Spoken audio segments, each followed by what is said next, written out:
Hey man, say man, it's your boy Bayb JayMoney, and I just jumped off the porch with 30 Club Bastard. Let's get it. I just pop a 30, got me geeked up. I heard you say you gay, so when it's time you really started to looking faggot, are you really? All right, so we got Bayb JayMoney jumping off the porch with us today. No doubt, man. I'm blessed to be here, gang. Yeah, nah, I appreciate you coming by, man. I appreciate y'all. No problem, man. So what else you got shaking here in Atlanta, man? What you come down here for? Came down here for this. I fuck with y'all. You know what I'm saying? But we finna go to the studio after this.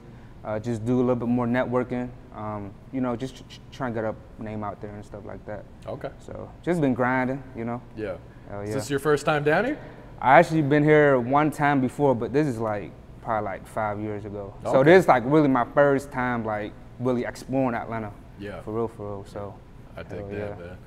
All right, so you visit us from Pittsburgh, right? Hell yeah, Pittsburgh, Pennsylvania, man. Yeah, so I don't get too many people from Pittsburgh, man. Yeah, actually my cameraman DSB, Digital, like he was just down here and shit like that. Yep. I seen him, so yeah. Pittsburgh's not really like a big city, so it's like I think we have like 300K people, like just in Pittsburgh general, so real small. So people kind of like overlook Pittsburgh and shit like that. Yeah. So. Yeah. So what goes on in Pittsburgh, like outside the music? What's life like up there? Pittsburgh, it go down in Pittsburgh. A lot of people like don't really see Pittsburgh other than like the Steelers and shit. Yeah. But behind the scene, like Pittsburgh really get down, bro. Like there's rough side of Pittsburgh, there's nice side of Pittsburgh. It just depends on what kind of direction you take yourself into and shit like that. But yeah, bro, a lot of shit be shaking, bro. Like, I mean, music and shit, we do got a, you know, talented artists like coming up and shit like that. So, yeah, Pittsburgh cool. Pittsburgh cool. Hell yeah. From the Mon Valley, exact. Like where I'm from and shit like that. I stay like the Mon Valley area. Okay. And shit like that. I got you. Hell yeah. So what was your childhood like? Like, what were you into as a kid coming up? Shit, man. I ain't really play no sport for real. Like, you know what I'm saying? Like, I was like never really good at that shit. Growing up, you know what I'm saying? Definitely had some tough times, for sure. Also got cool times too, but besides that, it was just like kind of rough. Cause where I'm from, actually, like I was born in Vietnam. Okay. So we from Southeast Asia. Like we Southeast Asian, you know what I'm saying? So it's like real poverty down there, like a lot of poor people and shit like that. We didn't have much growing up. Like I remember when I was younger, when I would live there and shit like that, like we didn't have no water to shower and stuff. So every time when it rains, the whole neighborhood just get excited because they'll come outside, they'll like play in the rain, you know, wash their stuff up in the rain and shit like that. So we grew up struggling, bro. And then I came here real young. Came here to Pittsburgh like around 7. Okay. So that's why I rep Pittsburgh so hard and shit like that. And when I came to Pittsburgh, I came straight to the Mon Valley. Okay. And when we came there and shit like that, it's still struggling. You know what I'm saying? Like a lot of shit, just seen a lot of shit.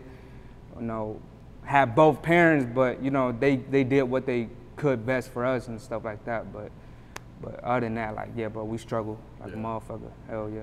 So how was that transition for you coming from Vietnam into Pittsburgh? That's a completely different country, different language. I mean, when I was younger, like I don't remember too much about Vietnam and shit like that. Like, you know what I'm saying? Like I just remember like the basic shit, you know.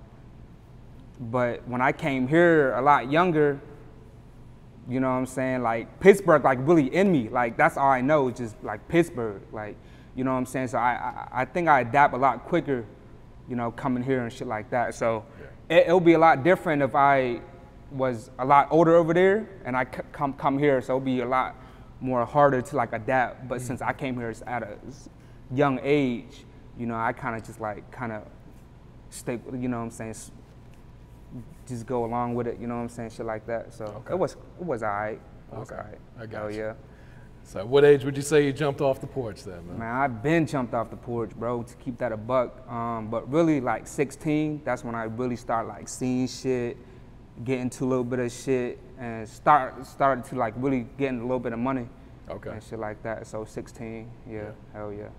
What's been one of the biggest life lessons you had to learn so far? Shit, life, man, that's a lot of life lesson, bro. But I'm just keep it short and simple. It's probably like trust nobody. You know what I'm saying? Yeah, just can't trust too much people, like for real. And I feel like if you trust too much, man, it could, but you know what I'm saying, stab you in the back at the end and shit like that. So absolutely. Hell yeah. All right, so how long you been making music? How'd you get into this, man? Man, music, I'm from the jump. I started really getting to music in 2018, like July of 2018. That's when I really started recording and shit like that. Okay. That's when I made my first song and shit, but I didn't really take it serious till last year of 2020. So in 2020, before I dropped my second, I had dropped my first song, and after I dropped my first song in 2020, I took a little break. Went through some shit, you know what I'm saying? Took like a 6-7 months gap and shit like that. But after that, I had dropped my second video called True Story. That's when I started being consistent, you know what I'm saying? Really just travel, really focus on music. So I've been rapping since 2018, but I ain't take it serious till July 2020, so just last year. Okay, I got you. Hell yeah. So who'd you grow up listening to? Who were some of your favorites at the time? I fuck with our trap rappers, bro. Okay. Like, I fuck with Gotti, Jeezy, you know what I'm saying, Boosie, of course. Yeah, just all them trap rappers. Like they had the whole movement back then, bro. You know what I'm saying? I remember going to school, man, I was young as hell. It was probably in the 7th, 8th grade. I got my first phone and shit, and it was just like little flip phone. So I just kind of like started recording like the audio from YouTube, like Gotti and Jeezy and shit like that. And I bought a little headphone. Man, I came to school, was bumped to that motherfucker. Yeah, I was in my bag, bro. So all the trap rappers, like, that's who I really listen to the most and shit like that. I dig that, man. Hell yeah.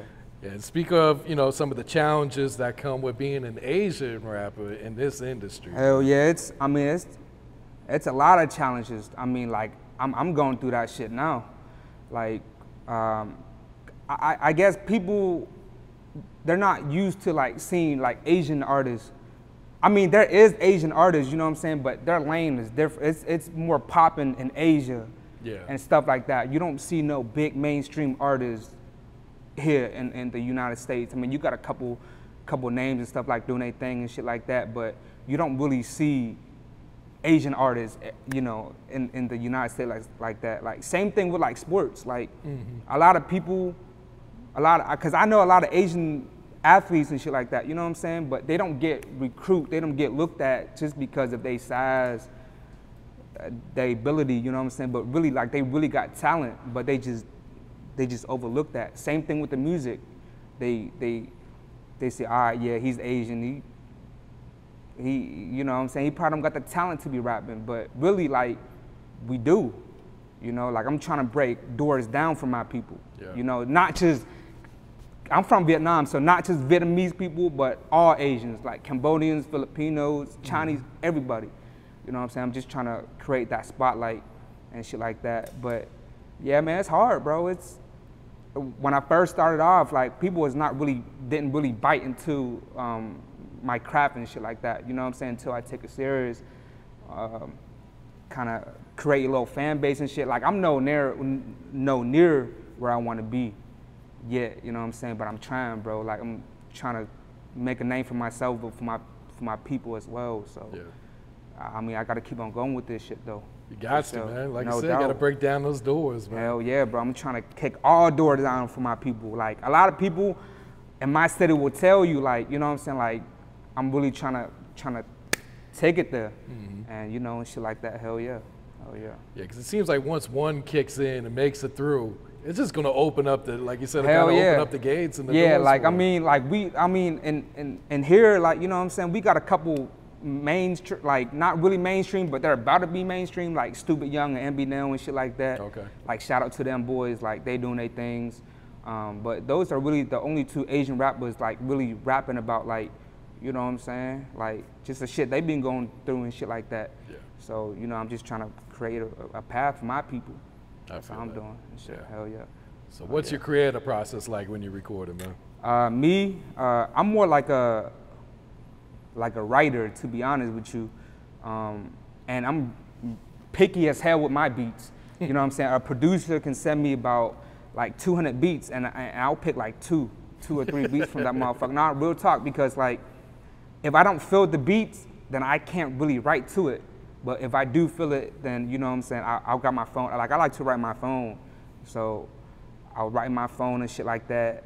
I hit up my engineers, like, you know what I'm saying, I'm gonna slide through, pull up the beats, and, you know, just record. But I don't really I mean, I can freestyle, but I'm not really like a freestyle type of artist. But like, all my music I drop, like, I kind of sit down. I mean, you might hear a couple lines, like I might punch in and shit like that, but I really write, you know what I'm saying, and shit like that. But yeah, hell yeah. I got you. Yeah. You say you don't drink or smoke when recording, right? Yeah, hell nah. It's just like, you know, it's like, I really want to focus, like, when I record. Like, I mean, like, I do drink or smoke, just not in the studio, you know what I'm saying, just like outside and shit. But when I'm in the studio, when I'm locked in, like, you know, I like to stay focused and shit like that. So, I mean, other rappers, they do that. I mean, that's cool and shit like that. A lot of people, you know, ask me like, bro, like, why you don't smoke or drink in the studio? I just don't, bro. It's just ain't my thing, you know. But that's how I focus more. I feel like I rap better, record better if I'm like sober and shit like that. Yeah. So, yeah, that's what works for you. They really can't question you. Hell yeah, hell yeah. That's real. Hell yeah. All right, so what's the music scene like in Pittsburgh, man? Man, Pittsburgh, like I said, Pittsburgh is a small city, but it's like, we have talent, bro. There's a lot of talent cats coming up, you know what I'm saying, like including myself and shit. But, I mean, like, we had a couple mainstream artists, like shout out Wiz, shout out Mac, shout out Watbo too, bro. Like Jimmy Watbo, yeah. I don't know if you heard of him, but he was just about to make it, bro. But, you know, that happened to him, rest in peace him and shit like that. But other than that, we're not really like a music city, like compared to y'all city in Atlanta, New York, or even Memphis. Like, Pittsburgh's not like that, you know. We have the talent, but people really don't look at Pittsburgh, like, you know what I'm saying. Also, another thing is like, I mean, we do have support from each other, like in Pittsburgh, but not how it is down here, bro. You know what I'm saying? Like, people will just like do their own thing and really not reaching out, like, you know what I'm saying, just to help put each other on and shit like that. That's why Pittsburgh is still the same city. Like, we you know, we haven't create or have any big artists coming out in a minute, bro. So it's a small city, but I feel like if we keep it up though, like, we should be all right. Yeah. You know what I'm saying? Do have a lot of talent, so hell yeah. Would you say you get more support inside of Pittsburgh or outside of Pittsburgh then? Shit. I mean, I do got a lot of supporters like from outside of my city and shit like that, but inside my city, I do got more support though, for sure. Okay. But I did a couple shows out of state and shit like that. People was, you know, fuck with me, showing me support and shit like that. So it just depends on where you attract your fan base, to be honest. Like, you can be a motherfucker from Pittsburgh, but you have a decent fan base in Texas or something, you know what I'm saying? So Texas might rock with you even harder. You know, like, you have the right people to like push your shit down there. Yeah. But I feel like if you don't make it in your city, bro, you can't really make it nowhere else. Like, I don't know, that's just how it makes it hard for sure. That's just how I kind of see at it, like, for real. Unless if you like really got that support system, like a major label to really support you, you know what I'm saying, then you might, but you gotta make out your city first, like, to be honest. Hell yeah. For sure. All right, so what can you tell us about the song Living Legend, man? What was the creative process and the inspiration for this one? Yeah, that is my first video. That wasn't my first song recorded, but that was my first video. Okay. I recorded that song with Hussein 808. He signed to 808 Mafia with Southside in them. Yep. So my first ever music video I dropped, you know what I'm saying, that did a little bit of views and shit like that, but it's been like almost 2 years now and shit like that. But I got the beats from Jose Beats, man. Shout out Jose Beats. Heard the beat, and I wrote it down and shit like that, and it just went in. I met Hussein that same day. That was my first time meeting. Like, he's talented as hell. So I met him and shit like that, and then, yeah, bro, we just got it working, you know what I'm saying? And put a song together under like 2 hours. Like, it only took us like about an hour and a half. And after that, I posted a little snippet on my Instagram and shit, and the people just went crazy. Like I asked for like 50 comments, and then people gave me like 70 comments and shit. Like I was like, give me 50 comments a drop, and people gave me like 75 and shit like that. And I was like, man, fuck it, this might be a hit. So I dropped that shit. I think I did like 1,000 views in like 2 days. I mean, that's nothing for real. But for my first video, I feel like that's all right, you know? Yeah. So yeah, it's on YouTube now actually. So y'all search up Living Legend, it's still up there. Hell yeah. I got you, man. Hell yeah. And you haven't, you know, put any features on your songs. Why not? Yeah, it's like, cause I want my fans and the people to really understand who I am, like know who I am first. Like, you know, like I can easily come out, like go out here and put a big artist into my music, and you know what I'm saying, and let that shit blow up. But I just want the people to know me first, like, you know what I'm saying? And also, like, I want to show that other artists, like, you don't need a feature, you know what I'm saying, to have a certain views, to make a name for yourself on shit like that. Like, you can do it by yourself. Yeah. You know what I'm saying? You just got to put that work in. And that's why I haven't put any features in my shit, but it's still doing, you know, a certain amount of numbers. It's decent numbers on YouTube, you know what I'm saying? So I just want to show artists like, yo, you know, like you can be popping too without the feature, but you know what I'm saying, shit like that. But after I drop my project, I'm gonna start, you know what I'm saying, putting features into my music and shit like that. Hell okay. Yeah. Hell yeah. Who are some of the artists you opened up for? Yeah, so I opened up for Durk. Okay. Lil Durk. I opened up for Jeezy, Asian Doll, and Jacquees. So I opened up for Durk in Cincinnati. This was like back in, was that like May? Like back in May and shit like that. Okay. So that probably wasn't a club performance then, huh? Yeah, that was like a venue? Yeah, that was a venue. I think it got like 3,000 motherfuckers in that bitch, bro. Hell yeah. So it's like, you know, like it was a sold out show. Mm-hmm. So you know what I'm saying? And then I had tapped in with the promoter at that venue and shit like that. You know what I'm saying? He was fucking with my music and shit like that. And then he's like, yeah, bro, like I'm just gonna put you on lineup. So we had got there and shit like that. I opened up. You can tell like the fans didn't, like the people there didn't really know my music, but they was trying to like groove with it, like, you know what I'm saying? Like they was, you know what I'm saying, trying to go along with it, shit like that. But they was showing me mad love, bro. Like everything I said, like they responded back to me and shit like that, and they was showing hella love. So yeah, shout out Cincinnati and shit like that. But and also I opened up for Jeezy. The other venue had Jeezy, Jacquees, and Asian Doll. So that was in Florence in South Carolina. Okay. So that shit was in back in June and shit. It was cracking too. Yeah. Hell yeah, bro. Like all these people, I feel like I don't know, bro. It's just like doing shows is just crazy, like just a crazy feeling, bro. Like I don't know, just step on stage and hold that mic, just doing your own, do whatever the fuck you want, like, you know what I'm saying? Fuck everybody else, like you, and people just seeing you and shit like that. So it's definitely a crazy feeling, bro. So and I'm thankful for the opportunities for sure. Yeah. Hell absolutely. Yeah. Hell yeah. All right, so what can you tell us about this new single you just dropped, man? Yeah, hell yeah. I just dropped this song called Lil Goofy. I literally just dropped it 2 days ago. Okay. So shit, I had all these people in my video, like we booked this little telly and shit like that. Had all the people in there, you know what I'm saying, strippers in there and shit. Like we really got it cracking, bro. Like, and at the security, like he banging on our door like 3 times. It's like, yo, what y'all doing? You can't be doing that, because we had this big ass speaker, bro. You know what I'm saying? So we was playing that shit loud as hell, and then everybody was smoking and shit like that. So I guess people, the next door motherfucker call and complain. So security knocking my door. I got mad as hell because we was in the middle of the vid shoot, bro. He banging our shit. I was like, what the fuck? So I opened up the door and he's like, yeah, bro. He was like, yeah, bro, you can't be doing that shit, bro. I was like, my bad, bro. We just gonna turn on the volume. He came back for the second time, still on that bullshit. He's like, bro, chill out.